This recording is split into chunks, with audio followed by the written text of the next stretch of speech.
Matza, c'est un manifeste artistique qui s'intéresse à la fois à des questions environnementales et des questions de démocratie.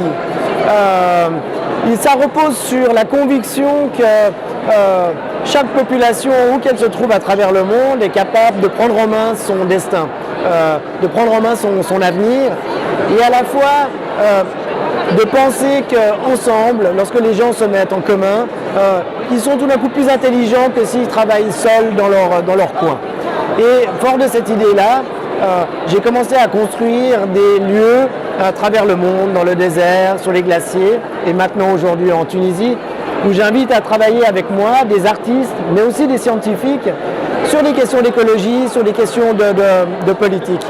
Donc Kerkena, c'est la première édition que j'organise en Tunisie. C'est un travail sur la pêche, c'est un travail sur les pêcheurs, sur la manière dont au quotidien ils partent travailler, les problèmes qui se posent à eux dans la Tunisie contemporaine, je dirais. Kerkena, c'est une île magnifique parce que c'est une île composée de gens extrêmement fiers de leur région, mais c'est une île aussi très très pauvre, qui a longtemps été oubliée, je dirais, par la Tunisie et la Tunisie qui se développe. Et on me disait à Kerkena, nous on a toujours dû faire par nous-mêmes, parce que personne n'est jamais venu nous aider.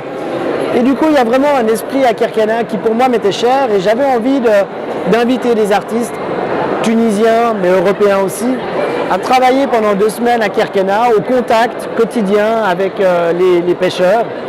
Et l'exposition que vous avez ce soir au Bardo, c'est finalement Kerkena qui remonte dans un musée qui est le musée du patrimoine tunisien. Donc on remet Kerkena et cette intelligence collective que j'ai perçue à Kerkena dans un musée prestigieux. Il y a 9 artistes, 8 artistes et un architecte, en fait, dont la moitié sont tunisiens, même certains sont de Kerkena, et les autres sont de France, de Suisse et de Belgique. Et donc, c'est des artistes polyvalents que j'ai choisis, qui sont capables de travailler aussi collectivement. Il y a des réalisateurs, il y a des photographes, il y a des plasticiens, il y a des gens qui ont fait des prises de son. Donc il y a une complémentarité d'approche, je dirais, moi qui m'est cher, parce qu'ensuite au moment d'une restitution, de la composition d'une exposition, eh bien, il y a cette complémentarité d'approche qui fait l'intérêt finalement de l'exposition.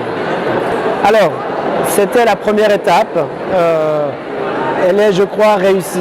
J'espère très vite revenir, si je trouve les partenaires, aussi pour financer et soutenir ce projet, parce qu'il faut avant tout trouver de l'argent pour pouvoir construire tout ça. J'aimerais faire quelque chose à Kerkena, et c'est les gens qui viendraient à Kerkena. Mais la Tunisie regorge de lieux magnifiques. Je pense à Tozeur, à Nafta, à Gabès, dans lequel 1000 Kerkena, 1000 Matza pourraient s'imaginer très facilement.